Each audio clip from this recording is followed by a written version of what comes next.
All right, guys, we are back. We are doing a little review. Rick, I'm gonna tag his page and everything like that. He's got a YouTube and he's on Facebook and everything like that. He hasn't really gotten a product like name or whatever, but he does sell this E85 sensor kit now for the Ford Explorers. It comes with this line that goes right here, so it's got a 90 and it comes down right here. There's a little spacer right here, and then you have another line that comes here and then 90s out. So very simple install. It's not a hard install at all. I would say that it's rather easy. The only thing that you may need is one, you need a 10 millimeter socket. 10 millimeter socket's actually going to take off this. The nut's going to be right there. What you would do is take that off, and then that comes up, and then this actually comes in a housing and everything like that. Here, let's see if we can get a little bit closer. All right, this is going to be the housing. So the housing actually keeps the E85 sensor right there, and then he had a hex bolt that you're going to screw in there. It takes the place of the 10 millimeter bolt. And then we have the connector is going to be on this side. You can do it either side. It's just easier whenever it goes this way. And then you're gonna be left to either put the Bluetooth module in here, but I elected to do the Innovate one. I'm kind of janky on this, so I'll kind of go over the install on the Innovate E85 ethanol content gauge. But I went ahead and just cut a little hole right here. Ran it through here, and then this is going to go back that way into the car in there, and then the gauge is going to be right there. So it's a rather easy install. Just make sure you put rags down right here underneath the fuel fittings. The stock fuel fittings are going to be this one with the yellow right here, so that one right there, and then here's the stock line underneath that right there. All right, so what you're going to do is you're going to disconnect that line from there, and then you're going to take that line you disconnected and put it on the black line supplied in the kit, and then that's going to go through here, loop it through there, so that way we can read the E85 content. All right, the tools that you're going to need is, now it's up to you if you want to get a full disconnect kit. I have a full Master Plus disconnect kit by Lyle that is 39850. When you come in here, you're using this yellow one. This yellow one does good. You can actually go to AutoZone and just either get this kit. You can buy this kit. I think you can rent it as well. It's up to you. But that's the one I use right there, the yellow one. Some people just have just this set right here, and it worked just fine, and it did good. All right. The second thing you're going to need is for that bolt that secures the whole housing down. You're going to need a 5/32 seconds Allen head wrench right there. Make sure it's a wrench like this. A socket's not going to fit, so if we come back over here to the car, there's not a lot of space between the top bolt and there, so you're not going to be able to get a ratchet or anything like that. So just go ahead and you start it by hand. Make sure you put some Loctite on there as well. Get yourself some Loctite, put it on there, screw it down, and then get your Allen wrench and go ahead and tighten it the rest of the way down and make sure it's secure.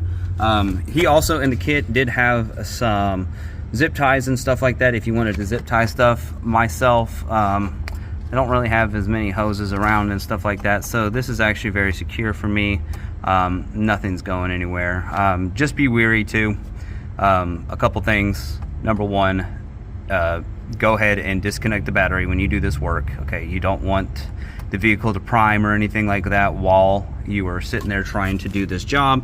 We don't want it to prime, so that way fuel comes out. Also, when the fuel comes out and everything like that, there may be some residual fuel inside the cup right there, so as it's running, it's going to look like it possibly is leaking. So I thought it was leaking initially. I took everything apart, went ahead and took air and then blew out this hose right here because I thought it was leaking from right here. Actually, what it was doing is there was some residual fuel in there and it was leaking out and just kind of sitting there seeping right here.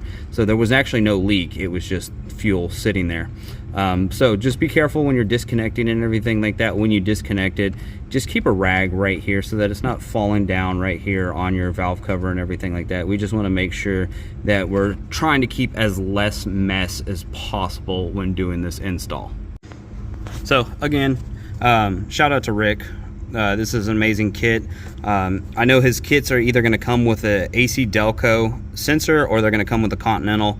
I got the kit that came with the Continental.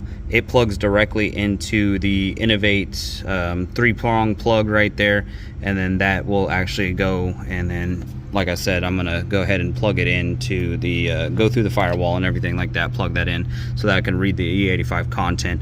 Or I think it's called Fuel It. I think Fuel It's the other brand where you can actually just come over here, grab your power, and then send it as a Bluetooth module, and then that would be so that way you can access it on the phone. Now the only problem I have is like the reason why I'm doing it off of the Innovate, I think it's MTDX. Let me check. Hold on, it's right here.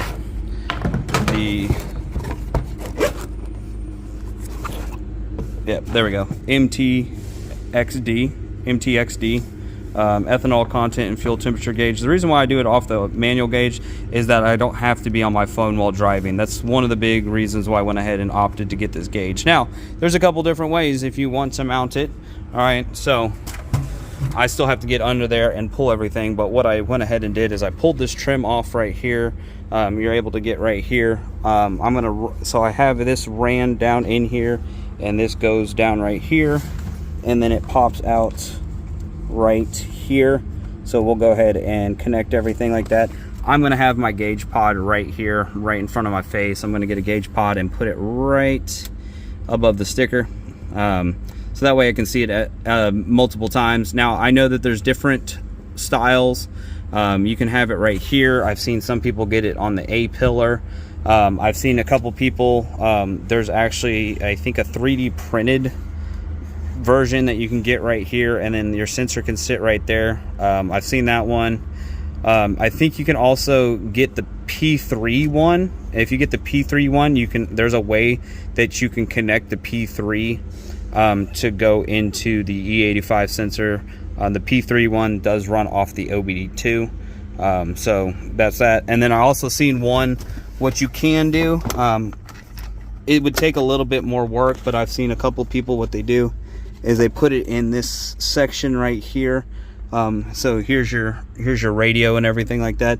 They put it down in this section, so if you wanted to, you can just pop this open and everything like that. You pop it open and you look. I see a lot of people do it like that too. I just like it. I'm gonna put it right here. That way I have the gauge right there in front of my face and I can see what the E85 content is. If you need any help on the installs or anything like that, I'm in the Houston Tomball area. I can help you install it. If you just need somebody to talk you through the install and everything like that, or you need somebody to help you with the install on the gauge and everything like that, please hit me up. You can message me or comment on the YouTube. I'll reach out to you. I do have Facebook. I have an Instagram page. I have everything for AR Auto Work. So if this is something that you need help with, then just let me know. We'll see you on the next one. Thank you. Bye.